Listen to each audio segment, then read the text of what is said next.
Are you having a hard time figuring out what to get Dad for Father's Day? You should check out Row 1 Brand's Vintage Pictorum Gallery. They have America's best sports art. With over 7,200 historic sports prints, you're assured to find something unique for Dad this Father's Day. Instead of a boring old tie, get him a historic baseball photo taken by Henry High Sandham at the historic Polo Grounds Stadium in New York City during the 1894 Temple Cup. Or, if he's an NFL buff, check out the 1963 vintage NFL poster.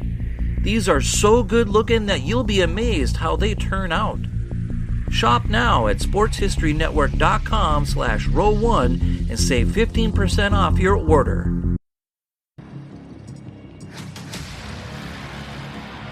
George Allen and Unwin Limited of London published the first edition of The Hobbit in September of 1937.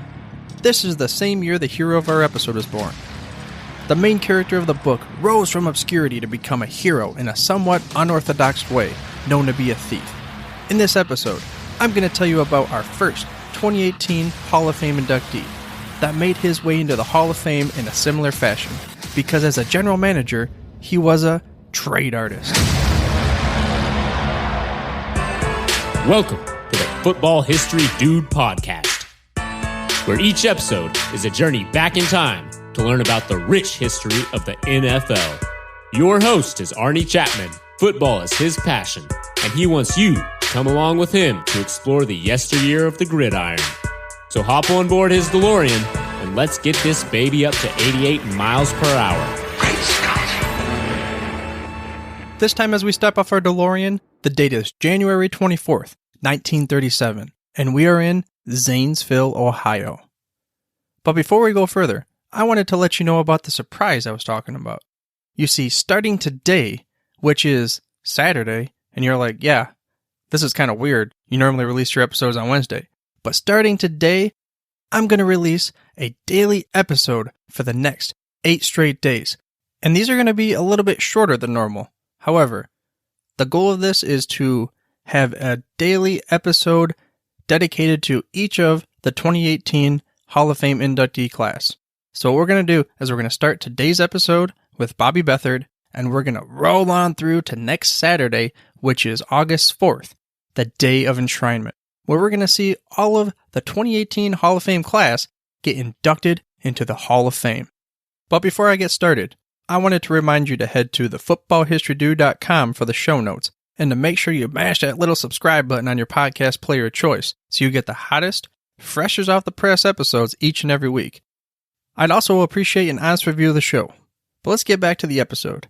Like I said, the date is January 24th, 1937, and we are in Zanesville, Ohio. You see, this is where our hero of the story was born. This is our first 2018 Hall of Fame member.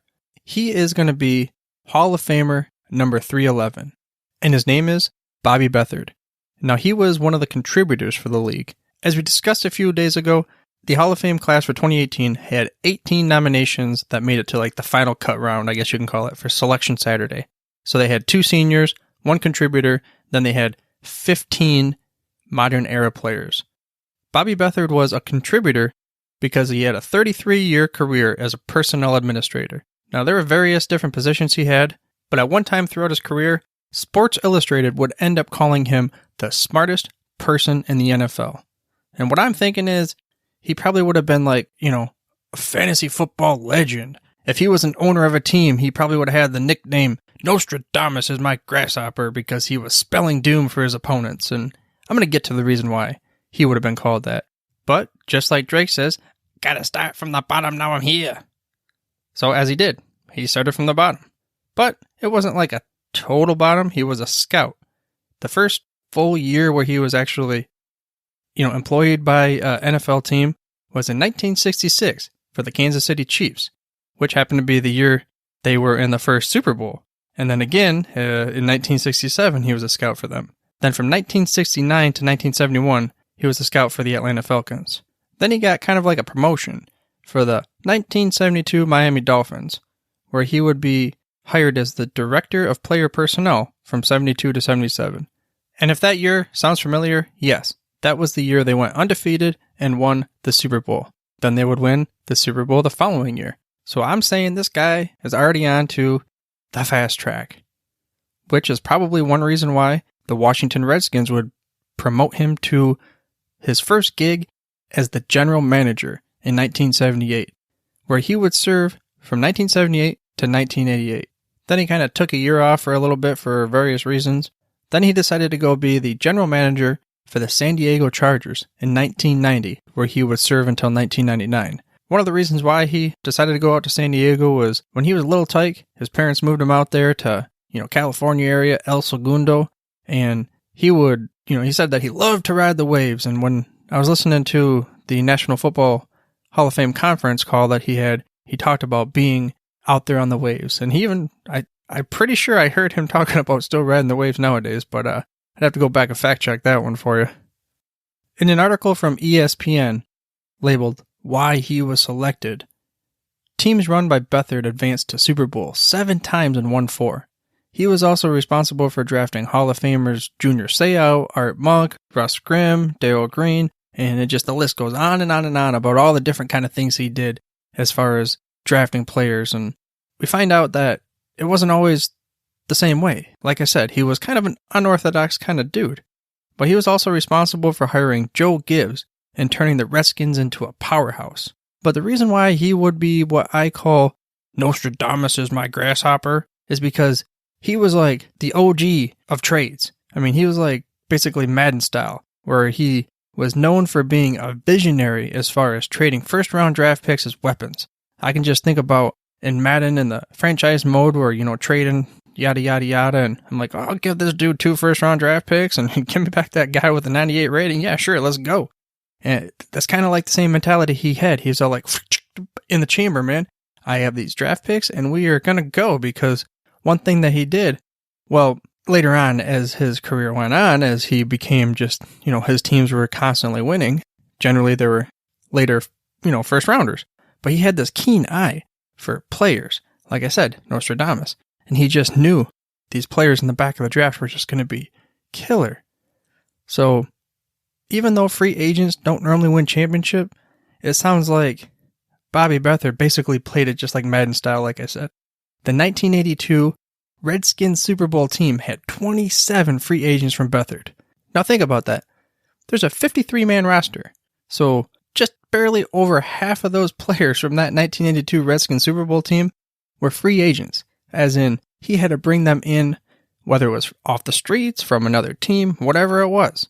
But he had this way of picking out the traits, and he would give them to Coach Joe Gibbs, who would just coach him up, and all the coaches around him. And he would help orchestrate this crazy team together to win championships. But getting back to the draft, I mean, he was still good at that too, don't get me wrong. I mean, free agents was one thing and trades were another and swindling over here, but he had a keen eye for the draft as well.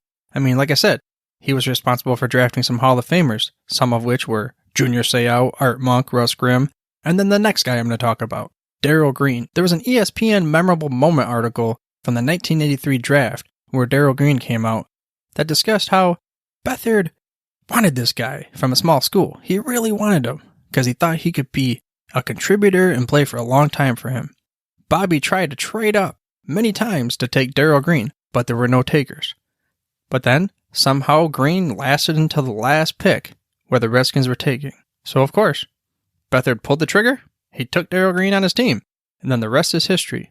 Future Hall of Famer. But there was kind of a funny quote that came from Bobby where there was like it wasn't a confrontation, it was just a fun little going back and forth of hey, what not for, and that kind of thing between Darrell Green when he was drafted and Bobby Beathard. And it went as such. So when we drafted Darrell, I called him and said, "Hey Darrell, this is Bobby. We took you." And he said, this is Darrell, that is, "Man, why'd you wait so long to take me?" And I said, "Darrell, don't get mad at me for that. You had 27 other teams that passed you up. I'm the only one that took you. We could play any team and take their best receiver out of the game with Darrell." End quote. And then there's another quote from Bobby Beathard that kind of described his, I guess you say, reaction to the Hall of Fame and what he did throughout his career as far as, what he was trying to contribute to the game. And it went as such. I never looked at it like I was trying to get into the Hall of Fame. I loved doing my job and always had fun doing my job. And as it turned out, we won a lot of games. The only thing I said to my wife when they gave me the news is my worst nightmare is having to give a speech. So if I have to do it, I'll be the shortest one up there. I'm like, dude, I totally relate, man. Speaking in public, as with most people, is not the thing that comes so easy, if you know what I mean. On a side note, really not related at all, but some of you may remember C.J. Beathard, the 49ers quarterback from last year, who now is the backup. But, that dude, that's his grandson. So, even though it has nothing relatable, C.J. Beathard helped me a couple of times last year in fantasy football. But to get back to Bobby, he said that, he thought about having his sons or Don Shula or somebody like that be his presenter for the Hall of Fame enshrinement. He said that he ultimately chose Joe Gibbs because he feels like that guy knows more about me and what I did for football than probably myself. I mean, one of these reasons was because he was the head coach of the Redskins for all but 2 years of Bobby's tenure while he was there. And that kind of sums it up a little bit there for Bobby Beathard. Now, there's way more we could talk about as far as his career goes. But like I said, we're going to keep this a little short and sweet. It's going to be a daily episode from now until next Saturday when we get to see all of these great individuals be inducted to the 2018 Hall of Fame class. Before I give you kind of my little closeout speech here, I wanted to say thank you all for coming along on this journey with me, and I am really looking forward to the Hall of Fame. And let me know what you think about these, I guess you could say shorter episodes, a little bit more frequently and that kind of thing. Maybe we'll change up the format. Just hit me up. My Twitter is @FHDude. You can send an email to me. You can go over to thefootballhistorydude.com/contact where you can have various different ways to get in touch with the show.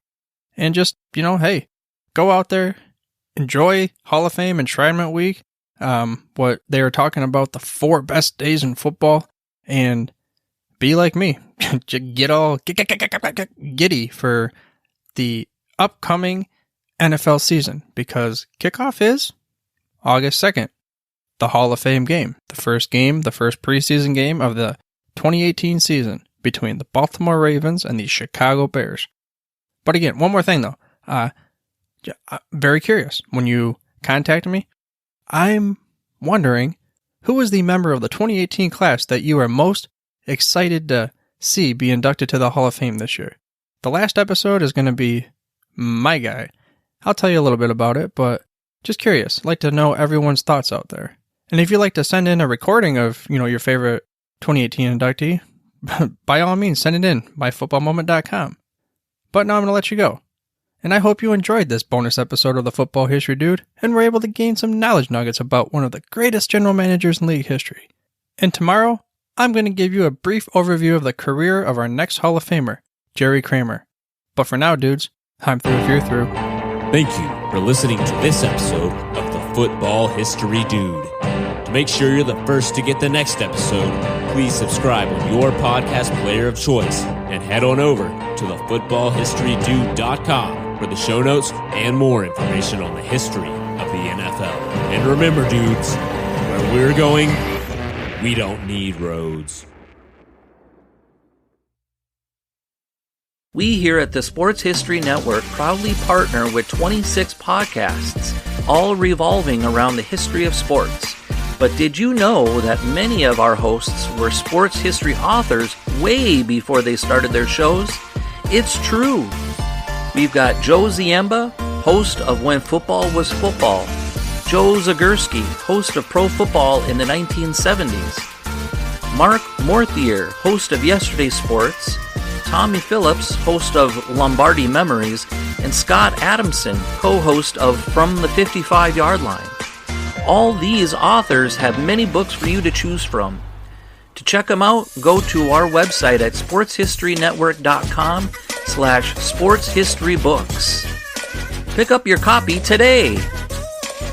Soundtrack provided by Kevin MacLeod of filmmusic.io.